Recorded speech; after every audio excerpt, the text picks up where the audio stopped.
യെസിനി മലപ്പുറത്തേക്കാണ്. അവിടെ എടവണ്ണപ്പാറയിൽ മർദ്ദനത്തെ തുടർന്ന് യുവാവ് മരിച്ചതിൽ 4 പേരെയാണ് പോലീസ് ഇപ്പോൾ കസ്റ്റഡിയിലെടുത്തിരിക്കുന്നത്. ചിക്കോട് സ്വദേശി അജ്മൽ, വെട്ടുപാറ സ്വദേശി നൌഷാദ്, വാഴക്കാട് സ്വദേശികളായ ഫാരിസ്, അബ്ദുൽ നാസർ എന്നിവരെയാണ് പോലീസ് കസ്റ്റഡിയിലെടുത്തത്. കഴിഞ്ഞ ചൊവ്വാഴ്ചയാണ് മർദ്ദനത്തിൽ പരിക്കേറ്റ് ചികിത്സയിലായിരുന്ന എടവണ്ണപ്പാറ സ്വദേശി സജിമലി മരിച്ചത്.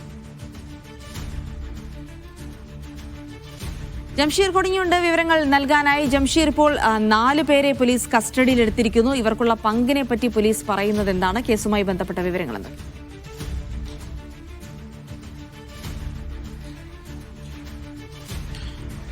ജിൽസിയ നൌഫൽ, കഴിഞ്ഞ 18-ന് അതായത് ശനിയാഴ്ചയാണ് ഇത്തരത്തിലുള്ള ഒരു ആക്രമണം ഉണ്ടാകുന്നത്. അതായത് ഈ സജീം അലി ഒരു ബസ്സിൽ ജോലി നോക്കിയിരുന്നു. ആ ബസ്സിലെ ഡ്രൈവറായിരുന്നു നാസർ എന്ന് പറയുന്ന ആൾ. ആ ബസ്സിൽ ക്ലീനറായി ജോലി നോക്കിയിരുന്ന സജീം അലിക്ക് പകരം മറ്റൊരാളെ ക്ലീനറായി ജോലിക്ക് നാസർ വെച്ചിരുന്നു. അയാൾക്ക് 2 ദിവസം അധികം കൂടുതലായി ആ ജോലി നൽകിയതിൽ പക വീട്ടാനായി അതിന്റെ ദേഷ്യത്തിൽ ഈ നാസറിനെ സജീം അലി ആക്രമിക്കാനായി എടവണ്ണപ്പാറയിലെ ബസ് സ്റ്റാൻഡ് സമീപത്തിൽ ഒഴിഞ്ഞ കെട്ടിടത്തിലേക്ക് രാത്രിയോട് കൂടി വിളിച്ചു വരുത്തുകയായിരുന്നു. ഇവിടെ വെച്ച് രണ്ടുപേരും തമ്മിൽ ആക്രമണം ഉണ്ടായി. ഈ സജീം അലി ബ്ലേഡ് കൊണ്ട് നാസർ അലി ആക്രമിക്കുന്ന ഒരു സാഹചര്യം ഉണ്ടായി.